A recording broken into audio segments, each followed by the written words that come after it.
مطعم أيون.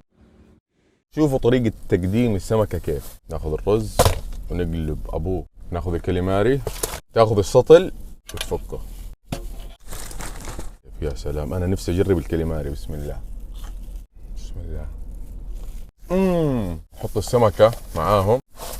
الله، رز الصيادية. ندخل الشريمب مع الرز مع الصوص.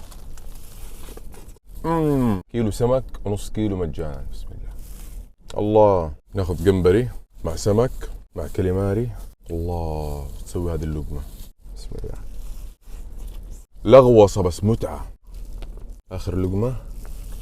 آخر مرة أكل هذا الأكل بالسيارة. الحمد لله، مطعم أيون من ألذ مطاعم السي فود اللي أكلت فيها فعليا. سطل جمبري ورز ومشروب ب55 ريال من الساعة 1 للساعة 6.